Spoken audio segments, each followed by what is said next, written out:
Hello, Phil here from Wings of Pegasus and welcome to another analysis video. If you enjoy this video, please give it a thumbs up and subscribe. On the agenda tonight, we're going back to 1985. We're going to be taking a look at Carl Perkins and he's going to be playing through a medley of his hits with some of his friends. We've got George Harrison, Ringo Starr and Eric Clapton, among others. And this is one of those videos that I'm fully expecting to be blocked on copyrights. So if that does happen, I'll put it in the title of the video and you guys know what to do. The link to this video is going to be in the description below. I'll also pin it to the top of the comments so you can go away, watch the video that I'm about to watch and then come back here for the analysis.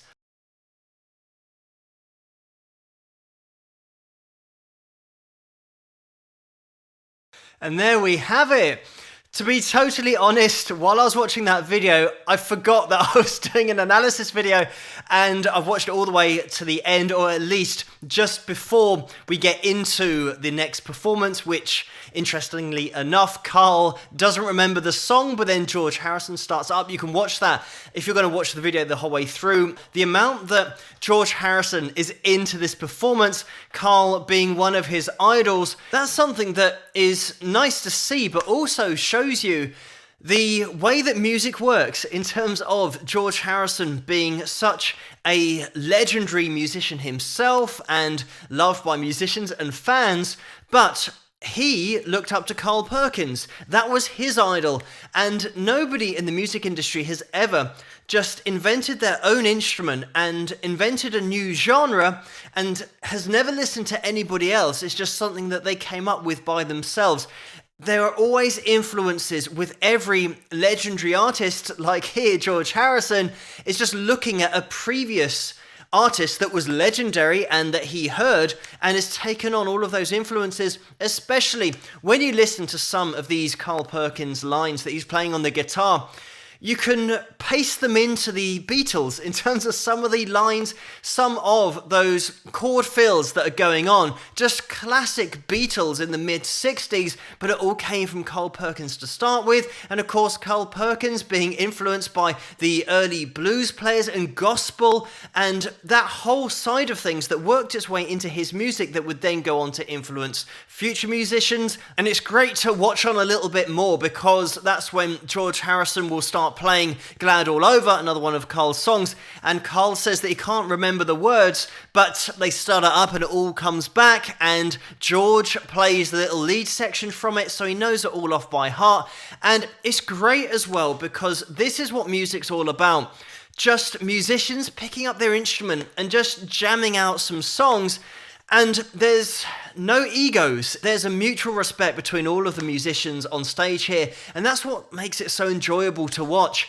And I think that anybody that is an artist or has played a lot gets to the point where they understand that music isn't a competition. And that's where they start to enjoy it. And generally, more often than not, the people that make it right to the top are so humble. They don't realize how good they are because they're just playing for their own artistic expression and they're not treating it as a competition, because you do get to a point, and fortunately it should happen quite young, that you realize, oh, hang on, what I'm doing is a different genre to other players. So they're concentrating on what they do, and if you just concentrate on what you do, it will just make you good at what you do as an individual. And that's all any top artist has ever done, just focused on their own path. But let's put the spotlight on Carl Perkins because he was one of those that had that songwriting ability, vocal ability, and great technical ability at his instrument. And back in the 50s, it was something that was taken for granted because you had to have that. In order to shine amongst the other artists at the time, you just had to be better than them. There was no shortcut. It was just talent that would get you above all the other artists and get you featured on radio. And on TV. If you were very lucky, you could make it to TV, like another guy around at the time. Elvis was one of those guys that Carl performed alongside, actually, but he performed the same song. Carl Perkins wrote Blue Suede Shoes, and Elvis started performing that pretty much straight off the bat as soon as Carl released it. Let me just throw in there that a lot of people will see Elvis just as a vocalist, but if you've been watching this channel for any length of time, you'll have seen my video on Elvis when I'm analysing his guitar playing.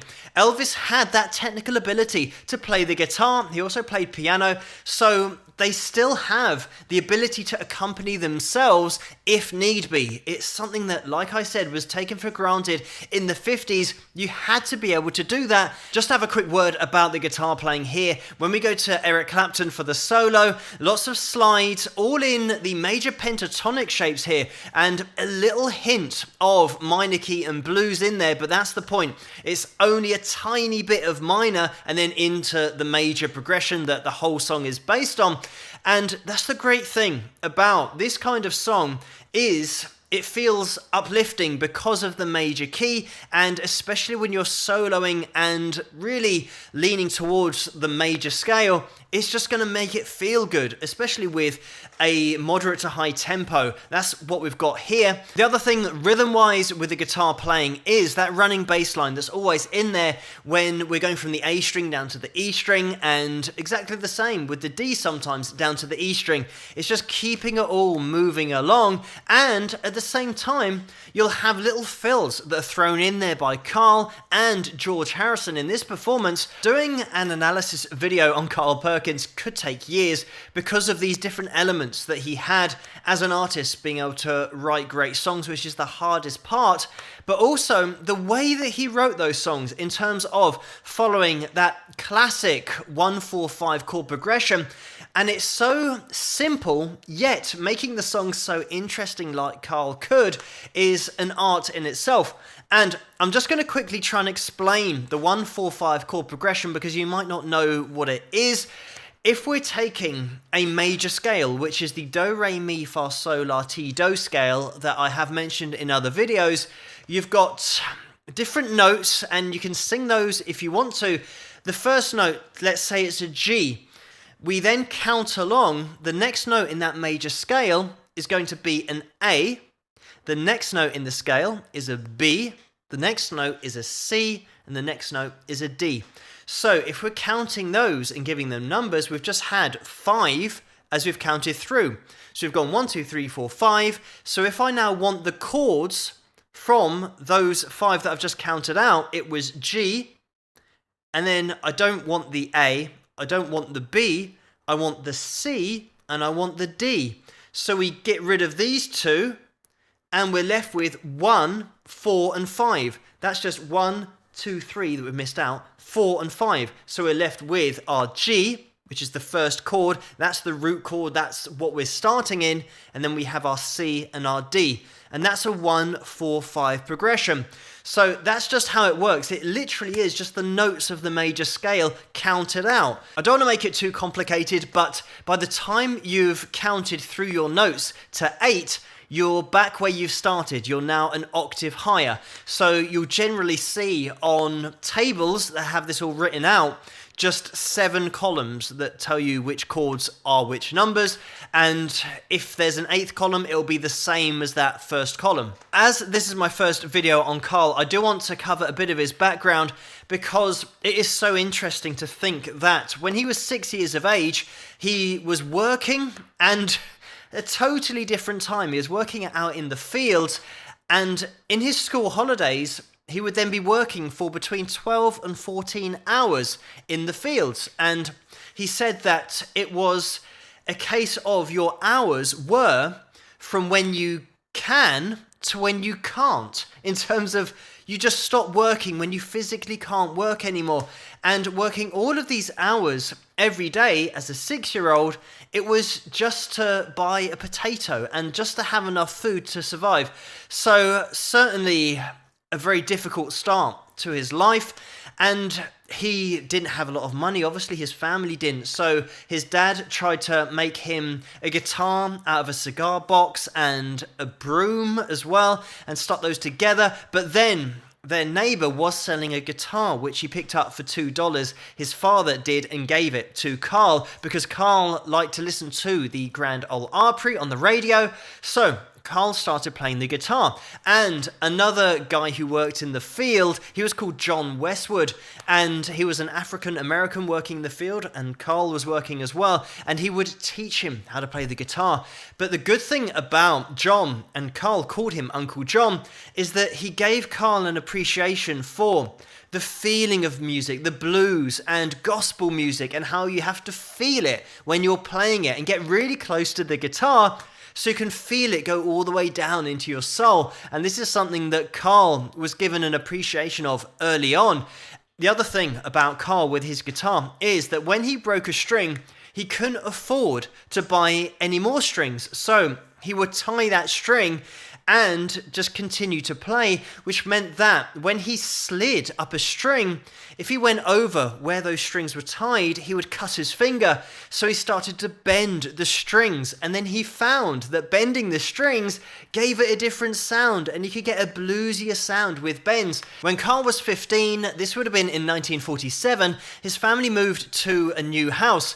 And the great thing about this house is it had a radio that ran on the mains electricity, whereas the radio they had previously ran on a battery. So that would run out and Carl couldn't listen for very long. But now he could listen to a wider variety of music for as long as he liked. And this is when he wrote his first song, which was called Let Me Take You to the Movie, Mag. And that song followed that 1-4-5 chord progression. So in his late teens, Carl was playing in taverns, and this is with his brother Jay, and this was just for tips. There wasn't any contract involved, and they also got Clayton, their other brother, involved on upright bass to then complete the sound. And Carl was performing on radio as well in Jackson, where they lived, and this was something that turned into a 15-minute segment every week that Carl would do. And in 1953, when he was 21, that's when he got married, and the point at which his hours at the bakery where he worked were decreased. So it was decided between him and his wife that he should try and go for doing music full time. So in 1954, just a year after he got married, he heard Elvis on the radio, and the song was Blue Moon of Kentucky, and this was with Scotty Moore and Bill Black. And he had the realization that there was somebody who knew about the music that he was making and he wanted to make. So pretty much on a whim, he went up to Memphis and searched out Sam Phillips from Sun Records. He did manage to get an audition with Sam, and it was successful. So Carl Perkins was then signed to Sun Records. He got recording, and in 1955 he released Movie Mag, and this is the same song that he wrote in his teenage years, but with a shorter title for the single, and the other song was called Turn.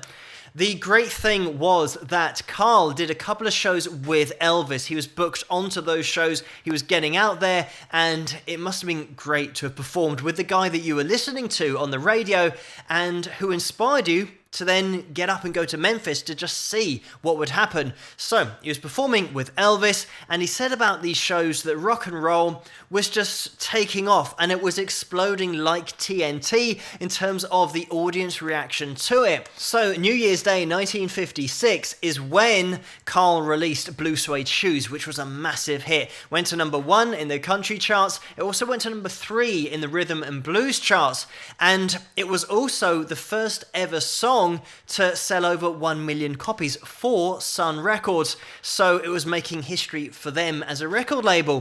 The other thing was that Elvis had his version of this song, which he recorded later on, and it was so popular that Carl was performing it on TV the same night as Elvis performed his version on TV, the same night, just on separate channels. So it was one of those songs that just took over the airwaves and the TV waves at that time. Just a few months later is when Carl was involved in a serious road accident. He fractured vertebrae and broke his collarbone. He was unconscious for 24 hours.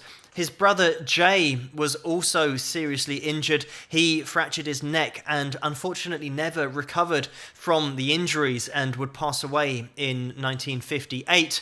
But it meant that Carl was now out of action, and Elvis was continuing to play and playing Blue Suede Shoes.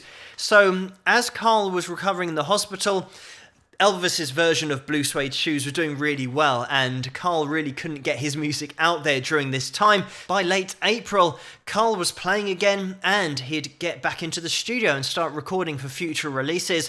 One of those in 1957 was called Matchbox, the rockabilly classic, and in 1958 is when he signed with Columbia Records, and he kept on recording. I'm not going to have time to get through all of the releases that he did throughout this period, but fast forwarding to 1964, because this is when he toured the UK. Even though he didn't think it was a good idea, he was going to do this with Chuck Berry, but Chuck told Carl that it was really big in the UK and there is a big audience for it, because Carl thought that they would just be playing to nobody and nobody would be interested in rock and roll. But it was the opposite. Everyone was massively into it, and this was the point at which Carl met the Beatles. So it must have been great for George Harrison to meet his idol in the mid-60s. He toured with Johnny Cash as well, and Johnny released Carl's song, which was called Daddy Sings Bass, and this got to #1 in the country charts, and it stayed there for 6 weeks.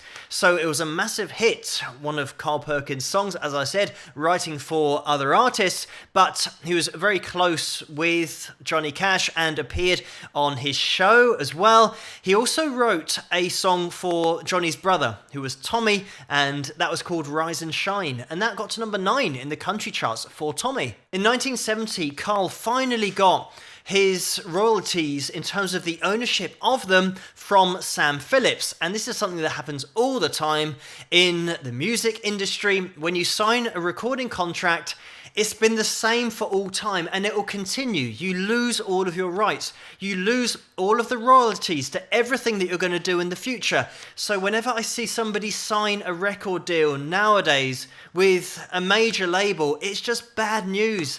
And unfortunately, so many people still get suckered in. But this is another example. Carl had to wait until 1970 to then start to get any royalties from his music. But anyway, in 1981, he recorded an album with Paul McCartney, and that was called Get It. And this brings us up to 1985, this video where he gets together with prominent musicians, as we can see, and plays through some of his well-known hits.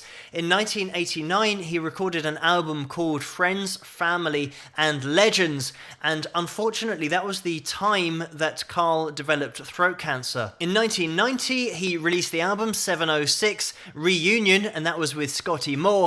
And in 1996, he would release what would turn out to be his last album called Go Cat Go. His final performance was at the charity concert called Money for Montserrat, and that was at the Royal Albert Hall here in London. Unfortunately, he passed away just 4 months after that, and that was in January of 1998.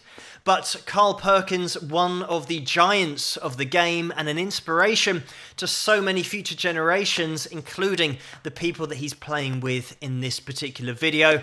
Like I mentioned, inducted into the Nashville Songwriters Hall of Fame, the Rock and Roll Hall of Fame, and also the Grammy Hall of Fame for Blue Suede Shoes, and the Rockabilly Hall of Fame.